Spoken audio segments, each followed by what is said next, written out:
Some people ask the question of what good is math? What is the relationship between math and physics?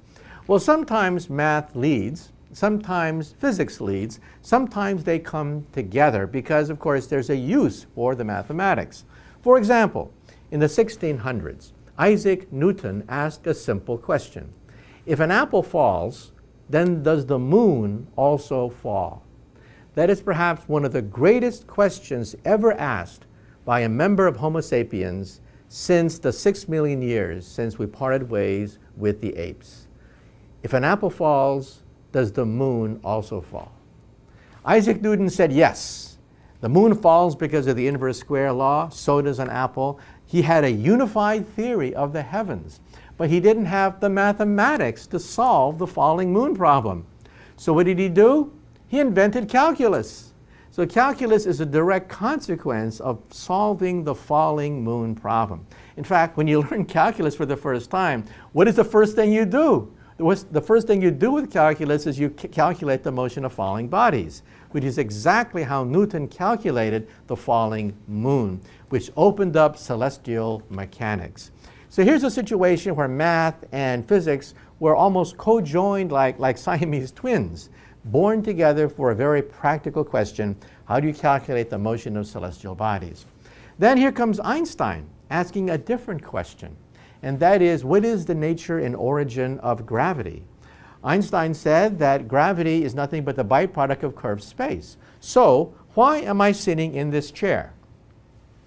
A normal person would say, I'm sitting in this chair because gravity pulls me to the ground. But Einstein said, no. There's no such thing as gravitational pull. The earth has curved the space over my head and around my body. So space is pushing me into my chair. So to summarize Einstein's theory, gravity does not pull. Space pushes. But you see, the pushing of the fabric of space and time requires differential calculus. That is the language of curved surfaces, differential calculus, which you learn in fourth year calculus.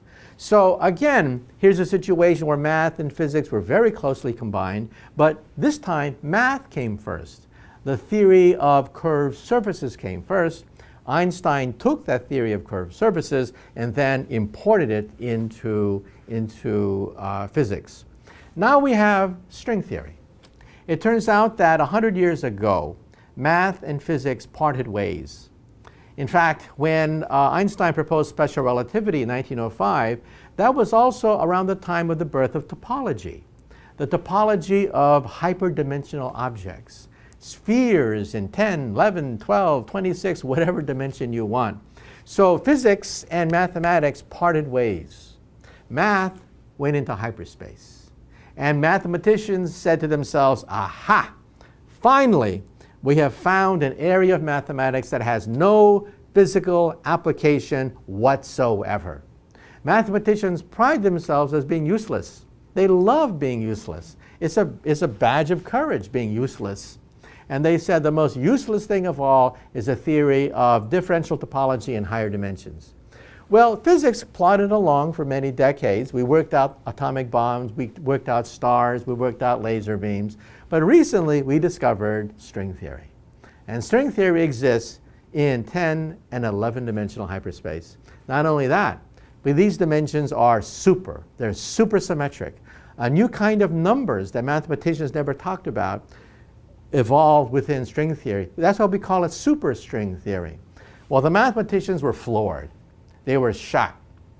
Because all of a sudden, out of physics came new mathematics.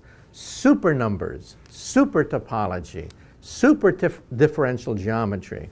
All of a sudden we had supersymmetric theories coming out of physics that then revolutionized mathematics. And so the goal of physics, we believe, is to find an equation, perhaps no more than 1 inch long, which will allow us to unify all the forces of nature and allow us to read the mind of God. And what is the key to that 1 inch equation?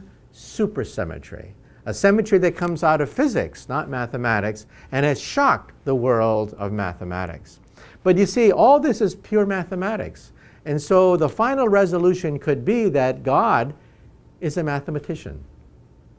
And when you read the mind of God, we actually have a candidate for the mind of God. The mind of God, we believe, is cosmic music, the music of strings resonating through 11-dimensional hyperspace. That is the mind of God.